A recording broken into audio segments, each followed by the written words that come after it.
Opponents of a North Carolina law that restricted restroom access for transgender people rallied outside the state capitol in Raleigh in April 2016. The law has since been repealed. Whitehouse for the New York Times. Raleigh, North Carolina. North Carolina wanted its reputation back. Worn down by about a year of battles and boycotts, its leaders cut a deal in March to repeal a law that had restricted restroom access for transgender people.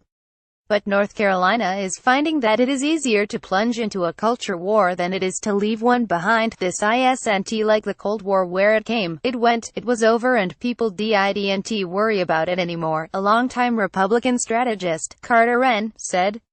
The day-to-day debate, Democrats and Republicans often note, has receded, and the national uproar that buffeted North Carolina beginning in March 2016 has largely abated. Still, a battered and weary state is slogging through a landscape of residual damage that some observers warn will not fade quickly. The state's most powerful elected officials just recently sparred, in effect, over the matter of who should be allowed to use which restrooms in publicly owned buildings. The politics of House Bill 2, as the now repealed law is still commonly known, has also touched mayoral races in Charlotte and Raleigh. States like California and New York have kept their bans on public employees using tax dollars for non-essential trips to North Carolina. And some transgender residents remain so anxious that they time meals to avoid the need to use public restrooms. It's kind of like one of those hangovers you get in college that lasts for a few days, said Matt Hershey, the interim executive director of Equality North Carolina, an advocacy group. Unfortunately for us, it's going to last for a few years, at least. In a state where partisan rancor is a bipartisan pastime, people still marvel at how quickly and broadly HB 2, which required people in publicly owned buildings to use the restroom that corresponded with the gender listed on their birth certificate, reshaped perceptions of North Carolina. The law was championed by Republicans, who argued that it was crucial to public safety and a rebuff to an overreaching city government in Charlotte, and attracted some Democratic support. Critics organized a staggering backlash to a measure they called intolerant, anachronistic and contrary to generations of political moderation in North Carolina. Some of the nation's most influential corporations openly attacked the law. The NCAA said it would stop hosting championship events in this sports-crazed state, and the Justice Department, under President Barack Obama, brought what could have become a momentous civil rights lawsuit. Lawmakers in North Carolina have repealed a law limiting the use of bathrooms by transgender people, but the governor and lawmakers are still at odds. Jonathan Drake, Reuters. About a year after the law took effect, with the potential economic costs projected to run into the billions of dollars, officials struck a deal that transgender rights groups attacked as a fake repeal that did not strip away the intent of the measure. The national outrage ebbed anyway. Business groups and convention planners appeared mostly satisfied, and the NCAA relented. But, in a signal of how North Carolina has so far been unable to outrun the law's legacy, political tensions flared again last month when Gov. Roy Cooper, a Democrat, proposed a settlement in related litigation. As part of the deal, Mr. Cooper agreed to declare that transgender people are not prevented from the use of public facilities in accordance with their gender identity. The General Assembly's leading Republicans, who either declined to comment or did not respond to interview requests, swiftly condemned the proposal as a stunt that proved that Mr. Cooper acted in bad faith and lied about wanting to end the focus on HB 2. A federal judge in Winston-Salem is considering the proposed settlement. Indeed, Republicans contend that any lingering discussion about the law and its repercussions is driven only by transgender rights activists, their elected allies, and the news media. There is no escape because there are certain interest groups that want to keep bringing it up, and the media loves it, too, said Pat McCrory, the Republican former governor whose support for HB 2 contributed to his defeat last November, when Donald J. Trump easily carried North Carolina. Most of us, including me, would just as soon move on, Mr. McCrory added.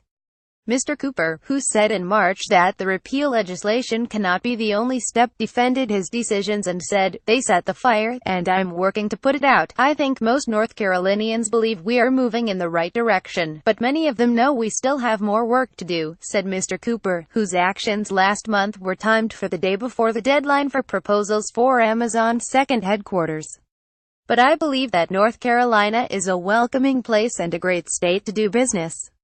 We have taken enough important steps to signal to the world that we're open for business, and it's pretty clear that businesses are responding in a positive way. Wording proposed by Gov. Roy Cooper in a lawsuit settlement has been criticized by conservative state lawmakers. Eamon Queenie for the New York Times. Strategists on both sides of the debate agree that voters have tired of talk about HB2, but there is no consensus on how much the law will influence next year's elections. I find it highly unlikely that you will find the national money trying to make North Carolina a cultural battleground state at the legislative level, said Art Pope, a conservative financier who served in Mr. McCrory's administration.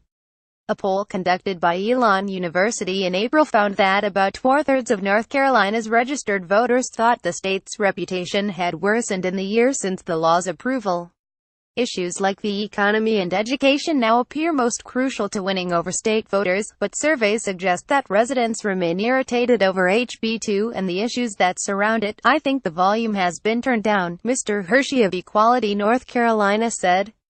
The fervor is still there in our community, and if you ask our opponents, their fervor is still there, perhaps so, to the possible political benefit of both sides. An influential group of religious conservatives recently produced an advertisement complaining that a candidate for mayor of Charlotte endorsed a radical, national LGBT agenda allowing men in women's locker rooms and bathrooms.